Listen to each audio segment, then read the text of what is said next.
అందరికీ నమస్తే.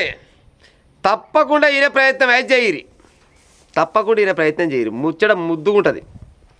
ఆయనకు ఇద్దరు, ఒక్కరితో చేయగేదే మా యొక్క ఉంది ఈ కాలాన. కానీ ఈయనకు మాత్రం ఇద్దరంట. ఈ మోతవరికి ఇద్దరు వెళ్ళాలు కలిసి మొగడిని కాల్చి చంపిరంటుల్లా. మరి మొగడు ఎసవంటోడు పెళ్ళాలు ఎసవంటోళ్ళు అనేది చెప్పే ప్రయత్నం చేస్తా. ఎక్కువ చెప్పేం చెప్ప జరసేపు చెప్తా. ఈయన ప్రయత్నం చేయరు.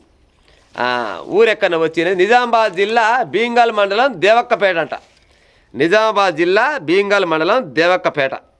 వాళ్ళ పేరు కూడా చదువుతాం. లాల్ పర్సన్ కావాలి రెండో నా ముచ్చట ఇంటర్ కాదు కూడా. భర్త పేరు వచ్చేమో మోహను, మొదటి భార్య పేరేమో మాలావత్ కవిత, రెండో భార్య సంగీత. అందరు ఒక్కింటినే ఉంటారంట. అందరు ఒక్కింటి ఉండగా ఏం పంచాయి వచ్చిందంటే వస్తుంది పంచాయి. ముగ్గురు ఒక్కళ్ళు ఉంటే పాడ ఎట్లా సెట్ అవుతుంది? ముగ్గురితోటి ముడిపడదు. అయితే ఇప్పుడు మామూలుగా ఒక పిల్లం ఇంటికి వస్తేనే పాడైపోను ఓన్ వల్ల ఈ పాడైతలేదు. ఈ కాలానికి ఇద్దరు వెళ్ళాలా. మళ్ళీ సారంట జర్రంతా తాగుపోతుంట. ఎక్కువ కాదు కానీ ఎట్లా అంటే రాత్రి ఎక్కువైందని పొద్దుగాల లేవంగానే వేస్తాడంట. పొద్దుగాల ఎక్కువైందని ఏం చేసినట్టు అటు ఇటు తిరుగుతాడంట. 11-12కి ఏమో పొద్దుగాల తాగితే అది ఎక్కువైంది అనుకొని మళ్ళీ 11-12కి మళ్ళీ తీస్తాడంట.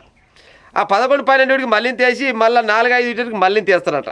వేసి ఇంటికి ఉత్తగా పోడంట. మళ్ళీ పోతాప్పుడు మళ్ళీ కవిష్కర పట్టుకొని మళ్ళీ ఇంటికి పోతాడంట. రోజుకు 3 పూటలు అందరు గోరీడు అన్నం తింటారు కానీ వీడు మాత్రం 4 పూటలు వేస్తారంట. ఇక పోత ఇంటికి కొనబోయి ఆ కూటర్ సీజనో సార సీజనో కొనబోయి తాగినాక ఇక పెళ్ళాలతోటి నా సాయంక కబడ్డీ ఆడతారంట. కబడ్డీ మళ్ళీ ఆ ఫలాంది ఏముండదు, ఉత్తదే పంచాయలు పాడైపోను. పంచాయలు ఏంటంట వాళ్ళకు తిన్న సుఖదానం ఏమంటారు, తిండి సుఖ సక్కదనం లేదు, పండుగ సక్కదనం లేదంట. ఎప్పుడు గసగసాలు ఇల్లు అయిందట. అయితే మొన్న ఆదివారం నాడు జరంత ఎక్కువైందట, ఉతారు ఎక్కువైందట. ఆయన పేరు చెప్తే మోహన్. ఈ మోహన్కి ఆదివారం నాడు ఎక్కువ అయ్యి, బిడ్డ మీరు ఇంత పనుకున్నారు నాకు ఇరివిస్తలేరు, మీ పని చెప్తా అనుకొని ఇద్దరు పని చెప్తా అంటే ఇంకేం లేదు ఆయన చెప్పేది పాడే తాయిన మైకమలా ఇంక వేరేది అనుకునేది. కానీ ఇద్దరు జుట్లు పట్టుకొని గుంజుకొని ఇంట్లోకాయ పోయినట.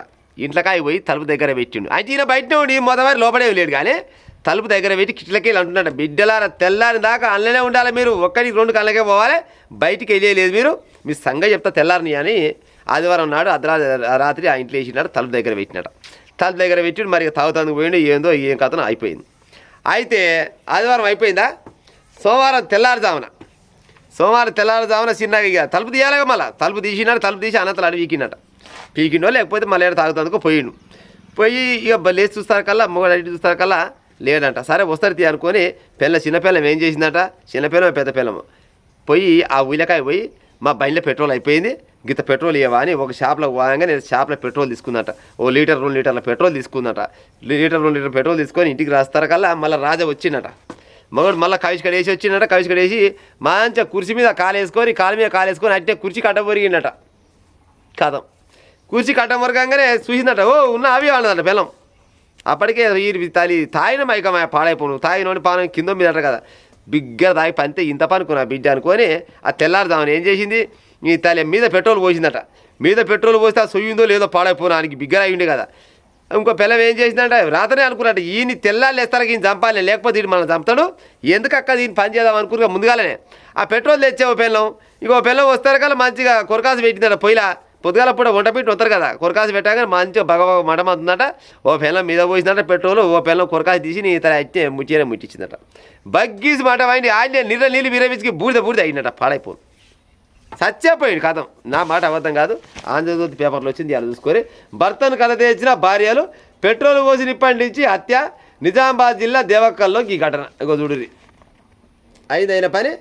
అయ్యా నీ తాగుడు నాశనం అయిపోను, తాగుడు తాగి ఉత్త పుణ్యానికి పెళ్ళాల చేతులు తెస్తీవి. అవునావో పెళ్ళాలు అంటే ఆయన పెళ్ళాలు మీరు ఆడు పడకుట్టే అనంతలు ఆడు ఇచ్చిపెడితే అయిపోవు కదా. మళ్ళా ఒక పెళ్ళానికి ఏమో 3 బిడ్డలు, ఇంకో పెళ్ళానికి 2 బిడ్డలు, మొత్తం 5 బిడ్డలు. ఈడు మంచి ఆయమైన పనిగలోడే ఉన్నట్టుంది. తాయినా కానీ ఆయమైన పనిగలోడే. 5 బిడ్డలకు తండ్రి అయినా, 2 పెళ్ళాలకు మొగడైనా, కానీ తాగుడు పాడైపోను, తాగుడు తాగి అది తాగినోని పానం కింద మీద అన్నట్టు ఉత్త పుణ్యానికి పెళ్ళాల చేతులు తెచ్చినట. వామ్మలారా గట్టే గసంటోడు గిసంటోడు ఉంటాడు. అన్నో ఇన్నో పాడైపోను అని బతకాడు బతకనించి ఉపాయం చేయరు. గిట్ట చంపుకుంటే పోతే పాడైపోను చాలా మంది రావాల్సి వస్తుంది. ఎవరైనా గిట్టనే గిసోటి బుద్ధి ఉన్న వాళ్ళు మార్చుకునే ఉపాయం చేసి భర్తను మార్చుకునే ఉపాయం చేయరి. ఒకవేళ భర్త మారకుట్టే మీరన్నా మారి మీ బతుకురు కానీ ఉత్త పుణ్యానికి చంపి పిల్లల్ని అనాథ చేసే ఉపాయం చేయకూరి. ఉంటే మరి ఇంతకంటే ఎక్కువ చెప్పినా బాగుండనట్టుంది ఈ ముచ్చటిగా. సరే.